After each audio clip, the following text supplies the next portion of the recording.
Hello students, कोशिका विज्ञान वाला टॉपिक अपना चल रहा था, जिसमें अपन ने लास्ट जो टॉपिक था उसके अंदर कोशिका झिल्ली के बारे में पूरा टॉपिक कर लिया था, जिसमें झिल्लियों का तरल मोज़ेक प्रारूप जो है उसको भी कंप्लीट करके अपन ने कोशिका झिल्ली का टॉपिक जो है उसको कंप्लीट कर लिया था। ठीक है, मेन टॉपिक अपना चल रहा था कोशिका की संरचना। कोशिका की संरचना के बारे में बात कर रहे थे अपन, जिसमें कोशिका की बाहर से अंदर की तरफ जो जो भाग पाए जाते हैं उनके अपन अध्ययन कर रहे थे। सबसे पहले कोशिका भित्ति का अध्ययन कर लिया, कोशिका झिल्ली का अध्ययन कर लिया। अब उसके बाद में अंदर आते हैं तो एक नॉर्मल कोशिका के अंदर मैंने आपको बताया था कि कोशिका भित्ति, उसके बाद में इसके नीचे कोशिका झिल्ली, फिर उसके बाद में अंदर कोशिका द्रव्य बढ़ा रहता है। कोशिका द्रव्य के अंदर केंद्रक है, इसके अलावा बहुत सारी कोशिकांग, अंतःप्रतिवी जालिका है, माइटोकॉन्ड्रिया है, लाइसोसोम्स, राइबोसोम्स, ये सभी कोशिकांग यहाँ पर पाई जाते हैं। ठीक है, तो अब अपन आते हैं कोशिकांगों के अंदर, यानी जितने भी कोशिकांग जो कोशिका द्रव्य में पाए जाते हैं उनमें से एक एक कोशिकांग को अपन लेकर के अध्ययन करते हैं। तो आज का अपना जो इस वीडियो के अंदर जो अपन टॉपिक ले रहे हैं कोशिका की संरचना में, जिनमें कोशिकांगों का अध्ययन अपन स्टार्ट करते हैं, तो सबसे पहला अपन लेते हैं माइटोकॉन्ड्रिया। माइटोकॉन्ड्रिया सबने नाम सुन रखा होगा माइटोकॉन्ड्रिया का। ठीक है, जिसको अपन सूक्ष्म कणिका या धागेनुमा कणिका समान संरचना भी कहते हैं अपन। ठीक है, देखो माइटोकॉन्ड्रिया दो शब्दों से मिलकर के बना हुआ शब्द है, माइटो प्लस कॉन्ड्रिया। माइटो यानी धागेनुमा, कॉन्ड्रिया यानी कणिका, यानी धागेनुमा कणिका रूपी संरचना के रूप में कोशिका के अंदर एक महत्वपूर्ण कोशिकांग पाया जाता है जो द्विझिल्ली युक्त होता है, दो झिल्लियों से घिरा रहता है। और सबसे महत्वपूर्ण कोशिकांग है, जंतु कोशिकाओं के अंदर सबसे बड़ा कोशिकांग भी है, जबकि पादप कोशिकाओं में दूसरा सबसे बड़ा कोशिकांग है। ध्यान रखना, पादप कोशिकाओं में सबसे बड़ा कोशिकांग, आकार की बात करता हूं मैं, तो पादप कोशिकाओं के अंदर सबसे बड़ा कोशिकांग हरितलवक होता है, जिसको अपन क्लोरोप्लास्ट कहते हैं। जबकि जंतु कोशिकाओं में तो हरितलवक पाया नहीं जाता, इसलिए सबसे बड़ा कोशिकांग माइटोकॉन्ड्रिया हो जाएगा। तो पादप कोशिकाओं में माइटोकॉन्ड्रिया भी पाई जाती है। तो हरितलवक के बाद में 2 नंबर पर आकार के अंदर बात करते हैं तो माइटोकॉन्ड्रिया आती है। तो पादप कोशिकाओं में हरितलवक के बाद में सबसे दूसरा बड़ा कोशिकांग, और जंतु कोशिकाओं में हरितलवक है नहीं तो सबसे बड़ा कोशिकांग, सबसे महत्वपूर्ण कोशिकांग है। क्यों है, इसकी पूरी संरचना अपन आज की इस वीडियो में देखेंगे। सबसे पहले इसकी खोज से संबंधित बातें कर ले अपन। तो सबसे पहले एक वैज्ञानिक का नाम आता है कोलिकर। कोलिकर नामक वैज्ञानिक ने सबसे पहले माइटोकॉन्ड्रिया को देखा था। किसमें देखा था? कीटों की पेशियों में। कीट जो होते हैं उनकी पेशियों में सबसे पहले माइटोकॉन्ड्रिया को कोलिकर ने देखा था। उसके बाद में एक वैज्ञानिक का नाम आता है फ्लेमिंग। फ्लेमिंग नामक वैज्ञानिक ने माइटोकॉन्ड्रिया का नाम दिया था फीला, या कुछ बुक में इसको फाइला भी लिखा हुआ मिल सकता है, फाइला या फीला, इंग्लिश में होता है FILA। उसके बाद में अल्टमान नामक वैज्ञानिक ने भी माइटोकॉन्ड्रिया का अध्ययन किया था, और माइटोकॉन्ड्रिया का नाम दिया था इन्होंने बायोप्लास्ट। क्या नाम दिया था? बायोप्लास्ट नाम दिया था माइटोकॉन्ड्रिया का अल्टमान ने। उसके बाद में वैज्ञानिक का नाम आता है बेंडा, ये इंपोर्टेंट है। बेंडा नामक वैज्ञानिक ने माइटोकॉन्ड्रिया का अध्ययन किया, और इसका नाम जो माइटोकॉन्ड्रिया जो अपन नाम दे रहे हैं, ये नाम बेंडा नामक वैज्ञानिक ने दिया। ठीक है, तो 4 वैज्ञानिकों के नाम आपको ध्यान रखने हैं। देखा किसने? कोलिकर ने देखा। फीला नाम किसने दिया? फ्लेमिंग ने दिया। बायोप्लास्ट नाम किसने दिया? अल्टमान ने दिया। और माइटोकॉन्ड्रिया नाम किसने दिया? बेंडा नामक बेंडा नामक वैज्ञानिक ने इनका माइटोकॉन्ड्रिया नाम दिया था। इसके बाद में अपन बात करते हैं इसकी संरचना की। माइटोकॉन्ड्रिया की क्या संरचना होती है? देखो, माइटोकॉन्ड्रिया की स्थिति की बात करते हैं तो स्थिति यानी कोशिका के कोशिका द्रव्य में माइटोकॉन्ड्रिया कोशिका को पाया जाता है। इनकी संख्या 1 से लेकर के लाखों तक हो सकती है। वो डिपेंड करता है कि कौन से जीव की किस भाग की कोशिका है। सबसे ज्यादा माइटोकॉन्ड्रिया जो होती है पक्षियों की, जो उड़न पेशियां होती है, पंखों के अंदर जो पेशियां होती है, उनके अंदर सबसे ज्यादा माइटोकॉन्ड्रिया पाई जाती है। क्योंकि जीव के जिस भाग में सबसे ज्यादा ऊर्जा की आवश्यकता होती है ना, वहां उस भाग की कोशिकाओं में माइटोकॉन्ड्रिया की संख्या ज्यादा पाई जाती है।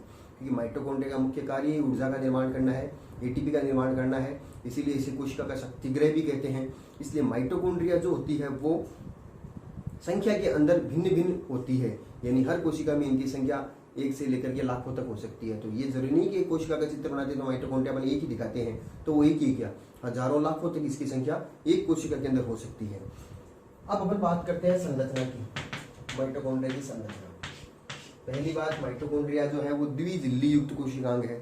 दो झिल्लियां पाई जाती है माइटोकॉन्ड्रिया के अंदर, एक तो बाह्य झिल्ली और एक आंतरिक झिल्ली।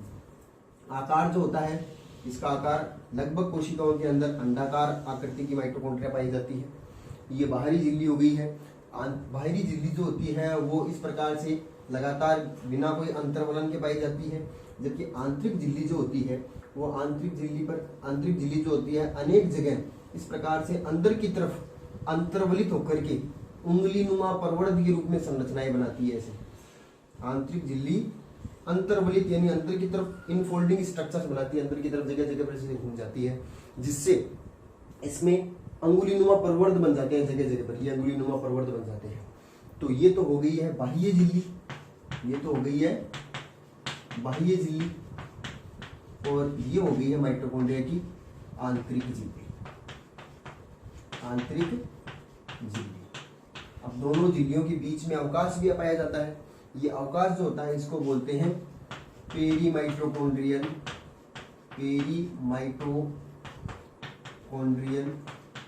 अवकाश। नामकरण भी साथ साथ में करते जा रहे हैं, चित्र के अंदर संरचना का भी अध्ययन अपन साथ साथ में कर रहे हैं। तो दो झिल्लियां पाई जाती है इसके अंदर। आंतरिक झिल्ली अंतर्वलित होकर के अंगुलीनुमा परवर्ध बनाती है। ये अंगुलीनुमा परवर्ध वाली जो संरचना बनी है ना, इसका नाम होता है क्रिस्टी। इनको बोला जाता है क्रिस्टी, यानी अनेक क्रिस्टी एक माइटोकॉन्ड्रिया के अंदर पाई जाती है। जैसे एक का दर्शाया हमने, ये भी क्रिस्टी, ये भी क्रिस्टी, ये सभी कहलाती है क्रिस्टी। ठीक है। इसके बाद में ये वाला आंतरिक भाग जो है ना, आंतरिक झिल्ली जो होती है उसके अंदर की तरफ पाया जाने वाला ये वाला भाग जो होता है, ये वाला भाग कहलाता है इसका मैट्रिक्स। क्या कहलाता है? मैट्रिक्स या आधात्री कहलाता है। मैट्रिक्स या आधात्री के अंदर कौन कौन सी चीजें पाई जाती है? मैट्रिक्स या आधात्री के अंदर एक नग्न डीएनए पाया जाता है। देखो डीएनए वैसे तो केंद्र के अंदर पाया जाता है, आनुवंशिक पदार्थ है डीएनए, मगर माइटोकॉन्ड्रिया और हरितलवक दो ऐसे कोशिकांग हैं जिनके अंदर अलग से नग्न डीएनए, वर्ताकार और नग्न डीएनए का अणु और पाया जाता है। ये एक विशिष्ट बात बता रहा हूं मैं आपको। तो माइटोकॉन्ड्रिया के आधात्री के अंदर डीएनए का एक अणु पाया जाता है। नग्न डीएनए है, यानी हिस्टोन प्रोटीन के साथ में जुड़ा हुआ नहीं है, केवल डीएनए का अणु है, वर्ताकार डीएनए अणु पाया जाता है। ये जो डीएनए है, नॉर्मली एक कोशिका के अंदर डीएनए की स्थिति क्या होती है? कोई भी कोशिका पर बनाते हैं तो उसमें केंद्रक बनाते हैं, उस केंद्रक के अंदर डीएनए पाया जाता है।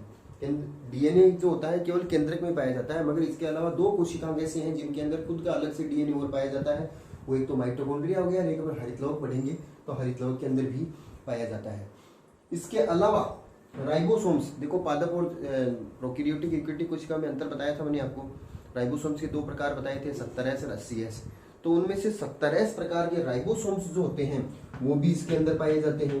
तो राइबोसोम्स और डीएनए इनके अंदर खुद के अलग से पाए जाते हैं, इसलिए हरितलवक और माइटोकॉन्ड्रिया दोनों कोशिकांगों को अर्ध स्वायत्त अंग भी कहा जाता है। अर्ध स्वायत्त अंग, ठीक है, सेमी ऑटोनोमस ऑर्गन भी कहा जाता है कि खुद का डीएनए इसके अंदर भी अलग से पाया जाता है, अर्ध स्वायत्त अंग के रूप में पाए जाते हैं। तो ये मैट्रिक्स के अंदर ये डीएनए हो गया जिसको माइटोकॉन्ड्रियल डीएनए या एमडीएनए भी कहा जाता है। और ये हो गए 70S प्रकार के राइबोसोम भी इसके अंदर पाए जाते हैं। ठीक है। इसके अलावा माइटोकॉन्ड्रिया के अंदर जो क्रिस्टी बनी हुई है, ये अंगुलीनुमा परवर्त जो क्रिस्टी है, इनके ऊपर अनेक दानेदार संरचनाओं के रूप में कुछ विशिष्ट अणु पाए जाते हैं। इस प्रकार से, ऐसे जो मैं इसे एक के ऊपर दर्शा रहा हूं, सभी क्रिस्टी के ऊपर इस प्रकार से पाए जाते हैं। ये वाली संरचना जो है इसका नाम है ऑक्सीसोम्स। जो क्रिस्टी के ऊपर दानेदार प्रवर्ध के रूप में संरचना पाई जाती है उनको कहा जाता है ऑक्सीसोम या F1 कण या प्रारंभिक कण कहा जाता है। ध्यान रखना, माइटोकॉन्ड्रिया की क्रिस्टी के ऊपर अनेक दानेदार संरचनाओं के रूप में जो संरचनाएं पाई जाती हैं उनको ऑक्सीसोम्स, F1 कण या क्या कहा जाता है? प्रारंभिक कण कहा जाता है। इसकी संरचना जो एक अपना टेनिस बॉल का जो रैकेट होता है ना, उसकी जैसी संरचना होती है। यानी इसकी संरचना इस प्रकार से वृत्त भाग होता है और उसके बाद में शीर्ष भाग होता है। यानी इस प्रकार से एक ऑक्सीसोम या F1 कण की संरचना होती है, जिसमें ये वृत्त भाग हो गया और ये शीर्ष भाग पाया जाता है। ठीक है, तो माइटोकॉन्ड्रिया की संरचना कुछ इस प्रकार से होती है। दोहरी झिल्ली युक्त कोशिकांग है। बाह्य झिल्ली बाहर की तरफ, आंतरिक झिल्ली अंतर्वलित होकर के अनेक अंगुलीनुमा प्रवर्ध बनाती है, जिनको क्रिस्टी कहते हैं। क्रिस्टी के ऊपर दानेदार संरचनाएं, जिनको ऑक्सीसोम्स या F1 कण या प्रारंभिक कण कहा जाता है। अंदर वाला भाग मैट्रिक्स, मैट्रिक्स के अंदर नग्न डीएनए का अणु, राइबोसोम्स, ये सब पाए जाते हैं। इसके अलावा इस मैट्रिक्स के अंदर बहुत सारे श्वसन से संबंधित एंजाइम, श्वसनीय एंजाइम्स भी पाए जाते हैं। क्योंकि माइटोकॉन्ड्रिया के कार्य में आपको बताऊंगा मैं आपको कि ये माइटोकॉन्ड्रिया श्वसन से संबंधित किस प्रकार से एक उपयोगी कोशिकांग है। तो श्वसन से संबंधित जो एंजाइम्स पाए जाते हैं, वो एंजाइम्स माइटोकॉन्ड्रिया के मैट्रिक्स भाग के अंदर एंजाइम्स भी पाए जाते हैं। तो ये माइटोकॉन्ड्रिया की संरचना होती है, जिसमें ये चित्र के साथ में ये वर्णन आप कर सकते हो। अब उसके बाद में माइटोकॉन्ड्रिया जो होती है, उसको उपनाम क्या दिया जाता है, इसको क्या इसके महत्व होते हैं, यानी माइटोकॉन्ड्रिया का क्या उपयोग है, क्या कार्य होते हैं। तो माइटोकॉन्ड्रिया के कार्य में बात करते हैं तो सबसे पहला कार्य तो ये हो गया है कि माइटोकॉन्ड्रिया जो है वो श्वसन से संबंधित एक महत्वपूर्ण कोशिकांग है। क्योंकि श्वसन की क्रिया जब होती है तो श्वसन के अंदर बहुत सारे श्वसन से संबंधित एंजाइम्स जो होते हैं, वो एंजाइम्स कहाँ पर पाए जाते हैं, मैट्रिक्स भाग में पाए जाते हैं। तो श्वसन से संबंधित मुख्य एंजाइम हो गया है। इसके अलावा श्वसन के अंदर अंतिम लास्ट में अपन चलते हैं, तो जैसे अपन प्रकाश संश्लेषण और श्वसन पढ़ेंगे पादपों के अंदर, उस समय पर आपको डिटेल से यहाँ पर इस टॉपिक से संबंधित मैं और चीजें बताऊंगा। उसमें एक तो ग्लाइकोलाइसिस का चरण होता है, एक क्रेब्स चक्कर का चरण होता है। नाम सुन रखे होंगे आपने, ग्लाइकोलाइसिस और क्रेब्स चक्कर। जो क्रेब्स चक्कर का जो काम होता है, वो क्रेब्स चक्कर का जो काम होता है, ये माइटोकॉन्ड्रिया के मैट्रिक्स भाग के अंदर संपन्न होता है। क्रेब्स चक्कर की क्रिया, श्वसन के अंदर क्रेब्स चक्कर की क्रिया जो होती है ना, क्रेब्स एक साइकिल का नाम, एक वैज्ञानिक का नाम था, उन्होंने इस चक्कर की खोज की थी, इसलिए इसका नाम क्रेब्स चक्कर दिया जाता है। क्रेब्स चक्कर की क्रिया माइटोकॉन्ड्रिया के मैट्रिक्स भाग में संपन्न होती है, जिसमें एटीपी का निर्माण होता है। अब क्रेब्स चक्कर के बाद में एटीपी निर्माण की क्रिया एक अलग से चरण होता है, वो इस माइटोकॉन्ड्रिया की आंतरिक झिल्ली जो है ना, इस आंतरिक झिल्ली के ऊपर एटीपी का निर्माण होता है, जिसमें ये F1 कण जो होते हैं, ऑक्सीसोम्स से F1 कण, ये भी महत्वपूर्ण रोल प्ले करते हैं। तो आंतरिक झिल्ली के ऊपर ऑक्सीसोम्स के अंदर एटीपी का निर्माण होने का काम होता है, यानी ऊर्जा बनती है। यानी माइटोकॉन्ड्रिया के अंदर एटीपी के रूप में ऊर्जा का निर्माण होता है। इसलिए माइटोकॉन्ड्रिया को कोशिका का शक्ति गृह भी कहते हैं। क्या कहते हैं? शक्ति गृह। ध्यान रखना, इंपॉर्टेंट क्वेश्चन है ये। कोशिका का शक्ति गृह यानी पावर हाउस, कोशिका का पावर हाउस या शक्ति गृह जो होता है, माइटोकॉन्ड्रिया को कहा जाता है। क्यों कहा जाता है? क्योंकि इसके अंदर एटीपी के रूप में ऊर्जा का उत्पादन होता है। जो अपनों को शरीर को कार्य करने के लिए जितनी भी ऊर्जा चाहिए, उसके लिए एटीपी चाहिए। एटीपी कोशिका की मुद्रा होती है। ये एटीपी का निर्माण श्वसन की क्रिया से होता है। श्वसन से संबंधित क्रेब्स चक्कर होता है। क्रेब्स चक्कर के बाद में एटीपी का निर्माण होता है, उसको ऑक्सीकारी विकार्बोक्सीकरण कहते हैं अपन। ये सब चीजें अपन श्वसन की क्रिया में अलग से पढ़ेंगे। वो सब काम यहाँ पर माइटोकॉन्ड्रिया की आंतरिक झिल्ली के ऊपर संपन्न होते हैं।